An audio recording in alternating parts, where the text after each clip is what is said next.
The Torah says something very interesting. In the Gemara Masechet Sotah, page 2, it says a person is going to get a wife based on his actions.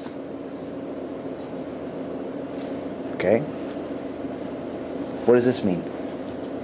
So Rashi, one of the greatest sages that ever lived, almost 900 years ago, gives us the details. And he says, if he's a tzaddik, he gets a modest woman.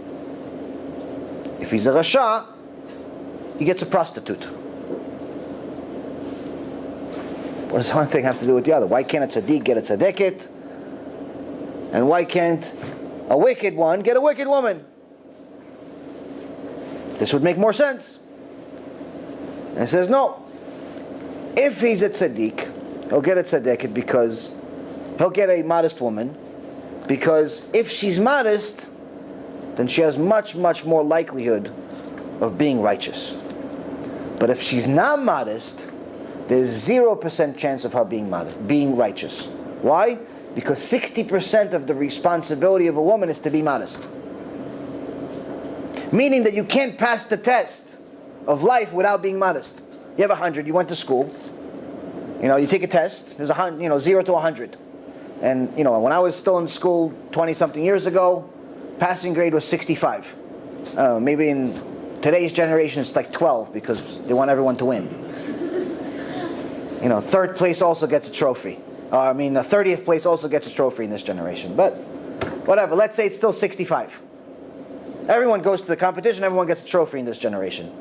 I don't know why, but they don't want anyone to get their feelings hurt by not getting a trophy. Okay, fine. But the teachers, maybe they still have some standards. They say you have to get a 51. 50, you failed. Or you know what, even better yet, 50 you pass, 49 you fail. Now if modesty is 60%, even if you find a way to fulfill all 40% of the other mitzvot, you did them perfect. Tarat mishpacha, Shabbat, kosher, you send your husband to the kollel, everything is fantastic. But you like wearing mini skirts and tank tops and you don't want to cover your hair. You failed the test. Simple as it gets. So, this is why people need to understand that this modesty has rules. Modesty, in so many words, for women is very, very difficult in this generation because of what we see with our eyes. We constantly compare ourselves to celebrities. We constantly compare ourselves to superstars. And we constantly compare ourselves to everything we're not supposed to compare ourselves to. Instead of being proud of being Jewish and being proud of what we are and what we have, we constantly try to want to be like the Goyim. And this creates serious problems. Because if we're comparing ourselves to one of these movie stars, then we're going to want to look like them. And when we look like them, we can't be modest. Because in today's world, the less clothes you have, the prettier the world thinks you are. This is the only thing that justifies, rationally, why a 400-pound woman can allow herself to wear shorts and a tight top and think she looks good. It's the only reason. She doesn't have a different mirror than you. But this is the only reason. Why? Because someone told her in her mind that if she wears less clothes, she looks better. It has nothing to do with what kind of clothes. It's just less. And this is the warped mentality that we have. This is why that any wife that wants to have a good marriage, first thing she needs to do is destroy television. She's not allowed to have television in her house. Why? What does she care? She likes to watch Oprah. She likes to watch all these, I don't know, whatever shows there are still on television. What's wrong with television? Because when you bring television to your house, you're in essence bringing competition. And you're guaranteed to lose. Because your husband's going to come home from wherever he went. He's going to put on television. And if anyone ever watched television, Baruch Hashem, I haven't watched it for a few years, but I'm sure it's still the same. There's no one ugly on TV. Even the ugly people are good looking. So your husband is there. He's eating the steak you slaved over. He's shooing the kids that you were praying to have. He's just thinking about I just want to be left alone and watch TV, watch the game, watch a bunch of people throw a ball, watch some show that talks about money, whatever. Waste his life doing something, watching TV. And a commercial comes on. And a nice half-naked girl comes on TV and tells him to buy soap. And from that moment on, he will always think of that woman when he uses soap. Even if he is intimate with his own wife. And any man that has a backbone will admit that if you've ever seen an immodest woman, there are specific times you think about them. These are the specific times. During prayer and during the time you're with your own wife. So while this wife that slaved herself over to make this husband dinner, prepare the house, make a nice house for him, do everything for him, she loves him, she adores him, she takes care of him, now he's thinking about a different woman when he looks at her. Whose fault is it? It's her fault. Congratulations. You're married to somebody that doesn't even look at you.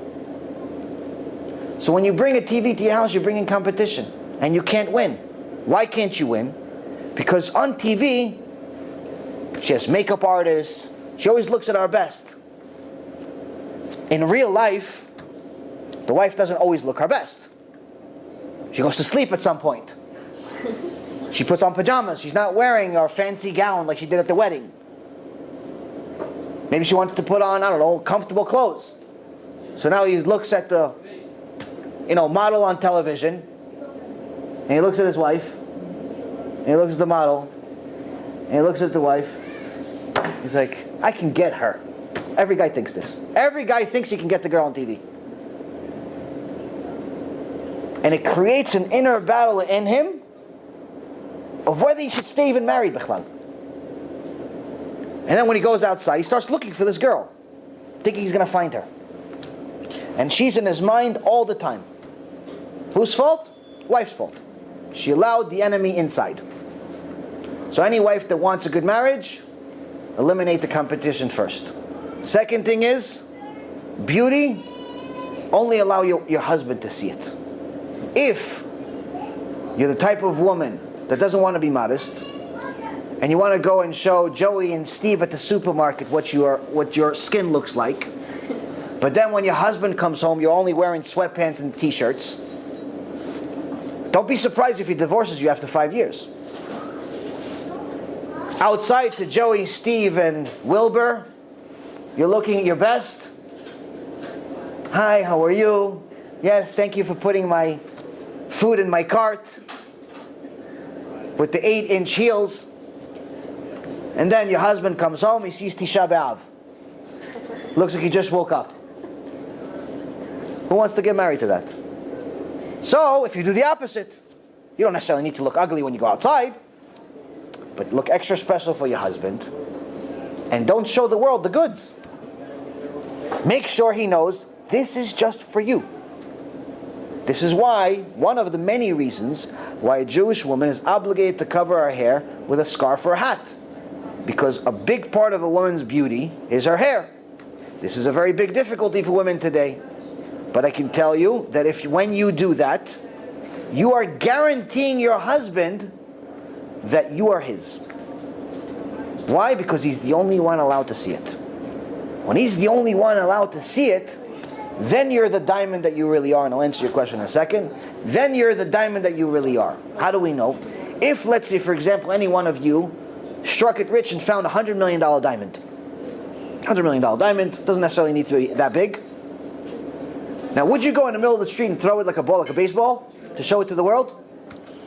Probably not, right? What do? You put it in a safe, and you put that safe into another safe, and that safe into another safe, and another safe, and then tell everyone it's inside, but it's really in a different safe. Because you want to protect it. Why can't you protect your beauty? Why can't you show it to the only man that you promised to be with? Why do you have to show it to Steve? Why do you have to show it to Wilbur and Carlos? Why? Why do they have to see you that way? You promised your eternity to be with this man. Why does Carlos have to also see the same thing he sees? And even more so, why are you showing such provocative behavior in front of him? You don't want to be with him, so what's the point? And I can tell you something that happened in the Gemara, and then I'll answer your question. What does modesty mean in the Gemara? Two simple stories.